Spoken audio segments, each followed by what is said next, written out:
Integrity and creativity. Okay. Now, were you like that a year ago? Yes. Okay. So I don't think your deepest core values change year to year. I think they probably take much longer. See what I'm saying? So your core values are a lot more stable, but they do change as well. You can't expect yourself to not change. That's the only thing that happens. Okay. All right. All right, real quick.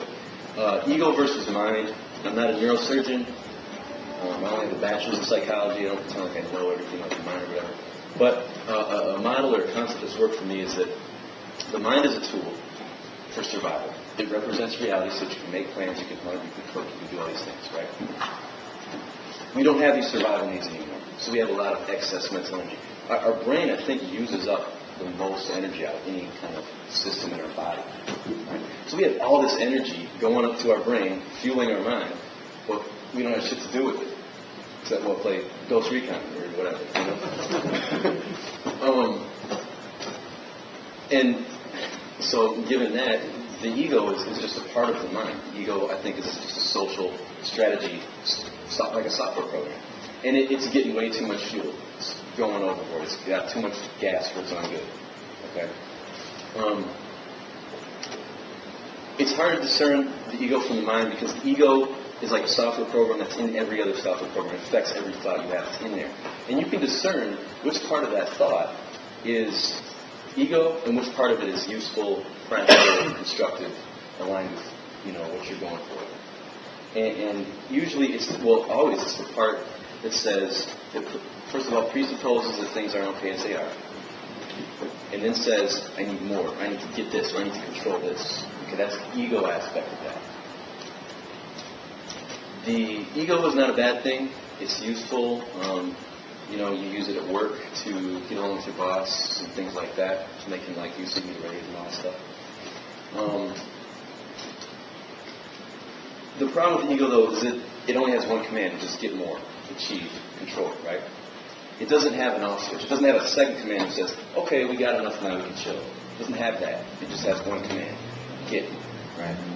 So you gotta make sure you discern. And when you discern, when you become aware of the aspect of your thought that is the ego part, it loses its power because you can then say, you can make a judgment. You can say, okay, that's the ego. This is what I'm really doing over here. Okay, it's awareness. Awareness will call that to your attention. That another awesome book is The Power Now by Eckhart Tolle. So, that's a lot of what he talks about as well. Okay, so I talked about forging your identity. I'm going to talk a little bit about my values. I got a big list. And then we're going to pretty much bring it to a close. Let's see what my values are here. One value I have is I realized early on I was trying to impress women instead of fuck them. It makes no sense, but that's what I was doing. Yeah, that's a really good point. Yeah. A lot more. So I realized that I value fucking women. I don't value impressing them. So I stopped trying to impress them. I stopped playing the impressed girls game.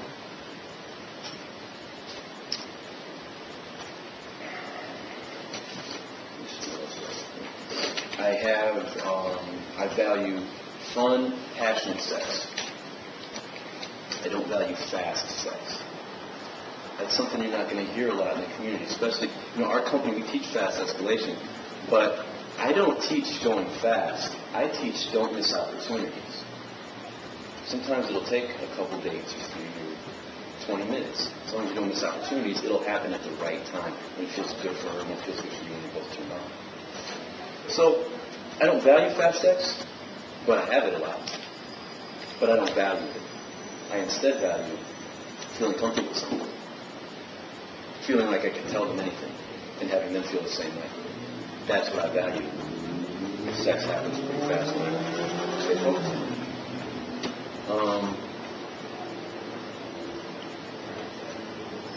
I value femininity.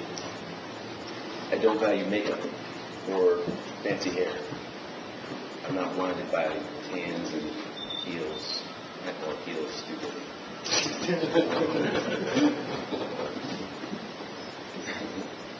Maybe I should look into that.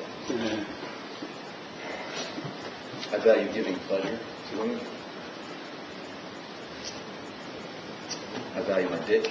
If you mean giving pleasure, sexually or Yes. physically or just Physically, yes. mentally? Yes, physically. I value my dick, and that sounds crude, but it's huge for me. I put my dick on a pedestal. It's a gift that I give. I don't try to give pussy. I give. I give dick. I give sex. I give pleasure. I give it all. It's embedded, start to finish. I don't value, like I've been talking about, wit. Nothing other than making people feel bad. It's stupid. There's nothing worse to me. There's nothing more pathetic than that. So I value encouraging people. I value helping people be the best they want to be, not the best I want them to be, the best they want to be. Right?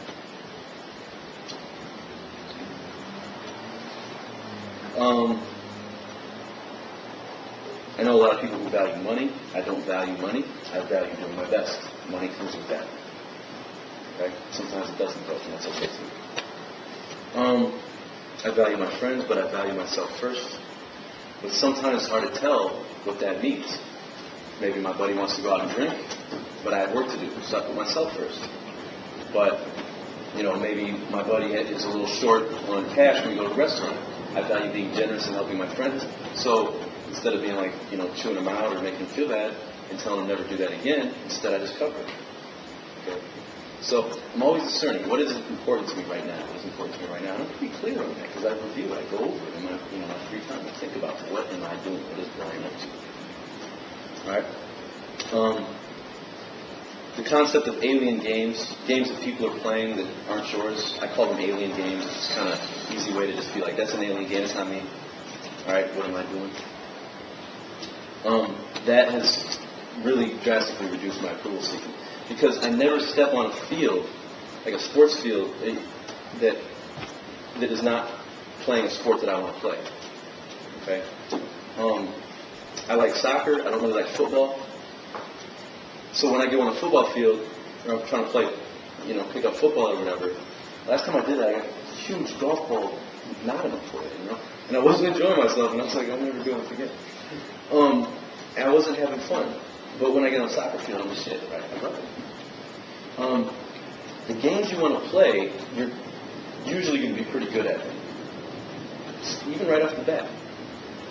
So, if you feel like you're struggling, if you feel like life's an uphill battle, you're probably playing games that you don't really want to play, that don't come from you. Alright? It's like stepping on, I think I probably did that metaphor backwards, but it's like stepping on a field, you're stepping on a game field that's not the game you want to play. You're stepping on someone else's field playing their game. Alright?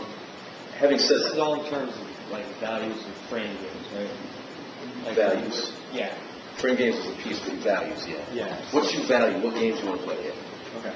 I mean, because that analogy sounds awesome. It seems like it also could parallel to something that you might not be doing with. But you might have to do it. Let's say, a lot of people will have really, really bad coaching anxiety, and you can't tell them don't step on that field because you're not comfortable. Yes. You have to step on that field. I had that, and I forgot it.